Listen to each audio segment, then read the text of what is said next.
Hey, I'm Zach McDonald, your real estate agent with Real Property Associates, and today I want to introduce a new series, and to be honest, I have no clue what I'm going to call this, but the big idea here is we're going to once a week look at one or two news articles related to the Seattle real estate market. That could be from the Seattle Times, it could be from the Wall Street Journal, it could be from Puget Sound Business Journal, it could be from a number of different sources, whether they're in print or online. What I want to do is just take an opportunity to share this content with you and then also add my perspective and thoughts to it. So hopefully you find this valuable as we dive in. Today I'm going to talk about an article that was written by Mike Rosenberg from the Seattle Times. He's a columnist there, writes a lot about real estate in the Seattle area, and there's typically at least a few articles a week that he puts out. And this one he published right before Christmas, and then the title here is "Why Are Seattle Area Home Prices Falling Now?" And he adds on there, sorting out myths from facts. So I want to dive into some of his thoughts and theories. I actually, reading this article, agree with most of it and think he did a really good job weighing out the different variables that might be and are impacting the Seattle real estate market. So I just want to add a little perspective and also introduce you to it. So he starts off here saying, after years of skyrocketing home prices, why has the King County real estate market begun going the opposite direction? And he follows it up really quickly with, there's no slap in your face obvious reason. And I personally have been trying to pin one specific reason or two. People always ask what's going on in the market, how's the market? I do those monthly market updates, which if you haven't seen those, go check those out. But I talk about the market a lot and people ask me those questions. And I think he does a really good job here going through what some of the factors might be. So his first point here is he says fewer buyers, more homes for subheading. And he goes through the fact that at this point, and this is from November's numbers, so when my next market update comes out, you'll see though that December's numbers, inventory has come down, but as of the writing in this article, inventory was up almost double from what it was the year before. So there were almost double the amount of homes for sale as there were the same time last year. The interesting thing that he notes though, and this is also something that I've discussed and have talked about in some of my market updates, is that it's not a ton of new homes coming on the market. What we saw is less buyers. All of a sudden in the summertime, June, July, August, you're just, what happened to the buyers? Where'd they go? And I think that's where the rest of this article goes, to kind of share, okay, well, who are the buyers? Why aren't they there? But it wasn't that we got all this new housing inventory, because really the numbers weren't that different. But what happened is the supply increased as homes sat on the market a little bit longer because there weren't as many buyers. And I definitely agree with this point. I think one thing to add to this, I think that some of the buyers sitting on the sidelines were people like Amazon employees that were trying to figure out, okay, Amazon's announcing this headquarter 2, where's that headquarter 2 gonna be? I did a video recently on the headquarter 2 and actually 3 announcement over in Virginia and New York. I think that announcement is going to give, let's say, clarity to those people. And I do predict we'll see some of those Amazon employees maybe that were sitting out on the sidelines trying to decide, okay, am I going to want to be moving to one of those locations or not? I think we'll find that the decision, just the decision in general, is going to bring some buyers back into the market. But specifically where the decision was, I think we'll see the buyers there as well. Other point here, the next one he goes into is rising interest rates. Talks about the growth in the interest rates this year, which I mentioned in my predictions video that I just did, that we saw interest rates go from high, almost 4% at the beginning of the year, according to Freddie Mac, and those rose all the way up to a high of almost 5%, just under that, and then drop back down to right around 4.5%. So interest rates grew quite a bit. But the interesting thing he notes, and I'm in support of this, is that the prices were growing despite interest rates going up. They didn't start going up in June. They were already going up throughout the year, and it already climbed quite a bit. And I'll show a graph here on the screen just so you can kind of see the visual as well of the trend. But this growth in interest rates, we did see them go up even more as the year progressed before they came back down a little bit. But prices were also coming down too. That's one of those things that we've been talking about the last 6 months, is that prices have dropped pretty substantially from where they were, at least at the beginning of the year. They're still up from the same time last year, but not nearly as dramatically as we thought. But what's interesting is the affordability, and he notes this in his article, that the affordability, it's actually cheaper taking into account the lower prices. When you add in, even with the increased interest rates, mortgages are still less for the same houses. So what's happening here, right? That's the question. And I think the biggest thing, that it was more of a psychological thing for buyers as interest rates are going up. There's the prices are going down, so there's the, okay, what's happening? Do I want to buy now and then have the prices go down another 10%? I don't want to get stuck in that position, underwater right away. And then there's also the psychology of, well, interest rates are going up. I've never seen an interest rate that high. If you're thinking, okay, there's a whole bunch of first-time home buyers in the market, or maybe they're second-time home buyers, but they bought with a low interest rate the first time. They're seeing interest rates getting up into the mid to upper fours. That's a high interest rate. Historically, it's not a high interest rate, but it is for them.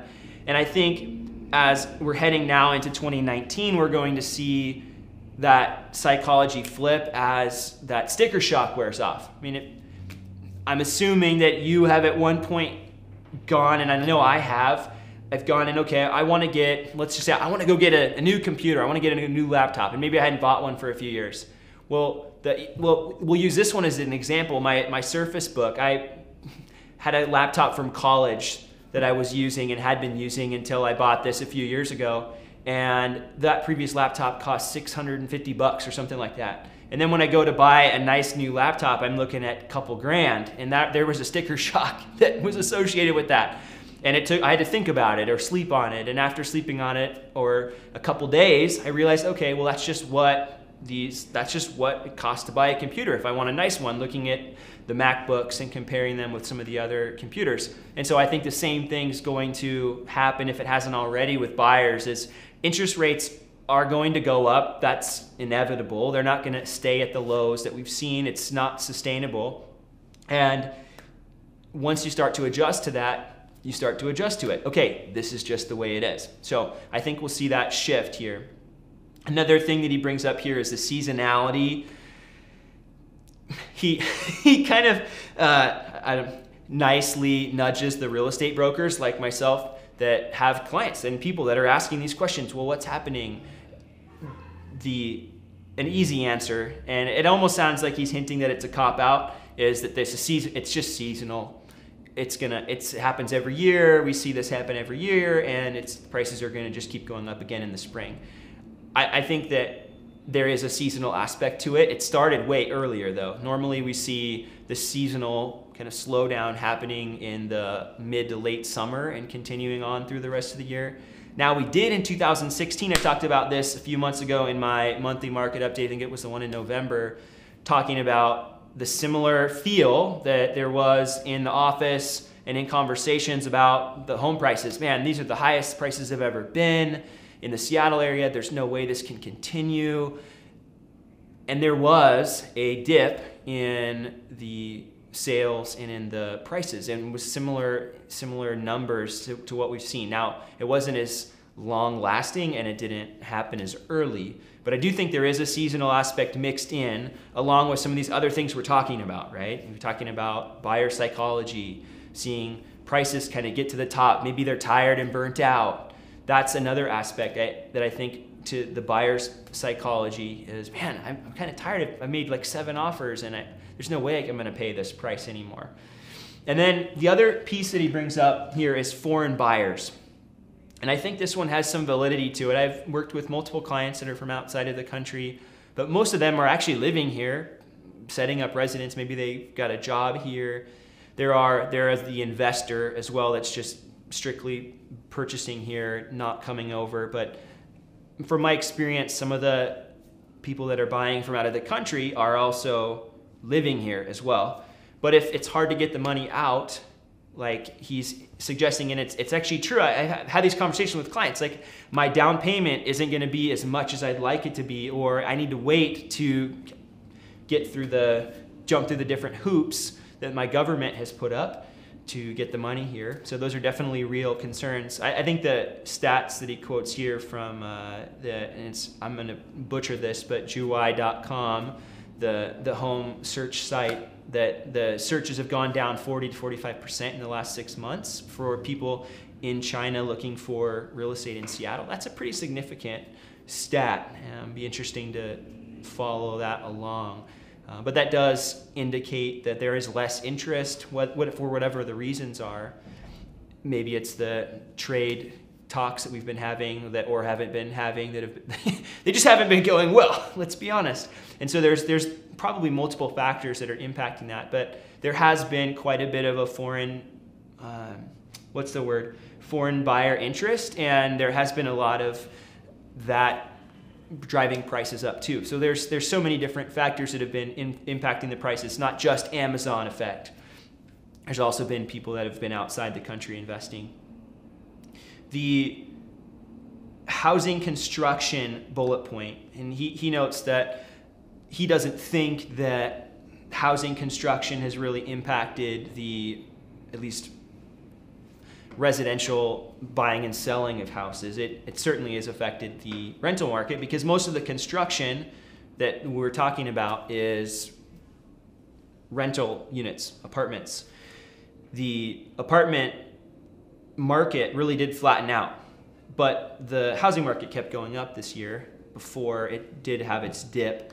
But building rentals isn't necessarily going to cause people to not buy a house. It could maybe impact a few of those situations, but just because an apartment's sitting empty in Seattle or isn't being rented out doesn't mean that I don't really see the bearing on the housing market, to be honest, at least the purchase side. But if they were to continue to shift and do more condos rather than apartments, because that's really where the need is, that they really haven't built a lot more homes to keep up with supply. That's why we've been seeing multiple offers on all the houses, because there weren't and haven't been enough houses to go around. So if that starts to shift, then we would see, I think, that same effect. Having more housing is going to help stabilize prices. And there's so many things that the city of Seattle and surrounding areas in King County and Snohomish County could do to increase density that would bring more housing on the market to help with all the influx of people. And that transitions into the last couple points here that Mike makes for us. And that is, first of all, it's the idea that people are over Seattle. And he mentions that he doesn't think that's the case, and I agree that it's, in my opinion, kind of silly. There's been a lot of news about people, leaving the area for various reasons. He notes traffic being bad, homelessness, crime, things like that. And people that have lived here for a long time and knew a different Seattle, they knew a different Seattle. And the Seattle that we have now is not the same Seattle as it was 20, 30 years ago. And I don't think it ever will be the same Seattle again. It's just different.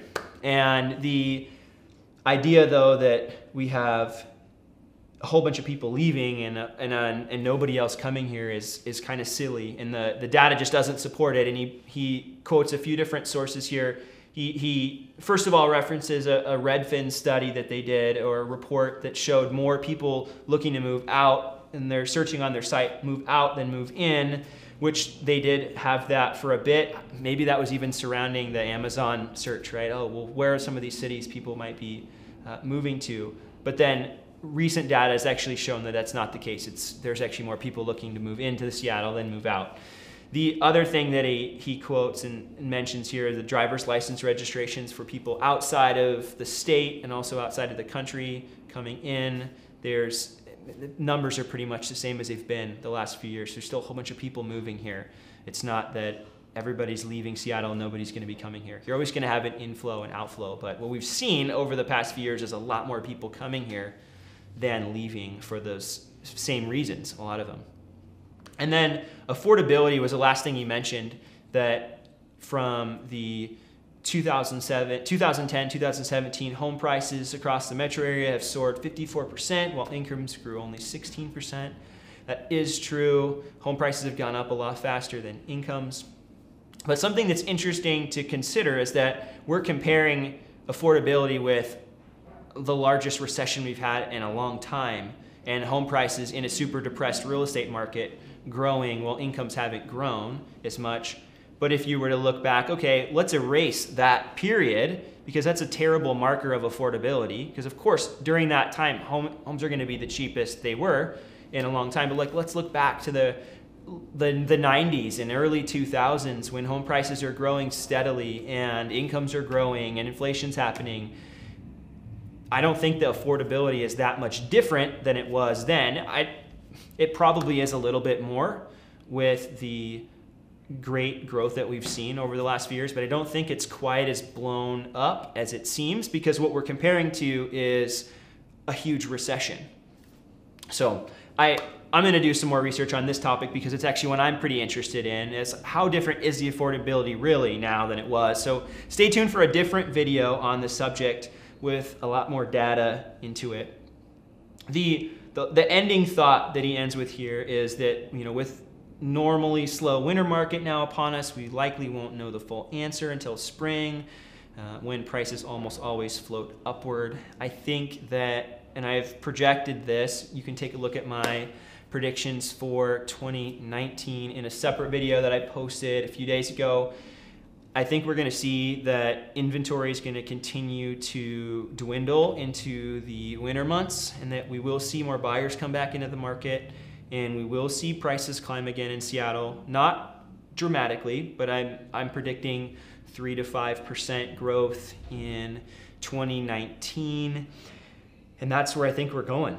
So I hope you found some value in this, even if it is just in Mike's thoughts. I think he's got a lot of really good things to say in this article, and I really respect him as a columnist. I think he does a good job reporting on the real estate market in Seattle from a unbiased perspective, which is a big breath of fresh air. It's not skewed one way or the other, I don't think. And I really respect that. So I hope there was some value here. Stay tuned for the next one of these. I'll have a name for it, hopefully next time. And if you do find value in my channel, if you thought this was helpful, or you've checked out one of my other videos and you've been watching my page for a while, please consider subscribing. And if you're here on a regular basis, please say hi in the comments, drop a comment down below from time to time. And until we see each other next time, bye for now.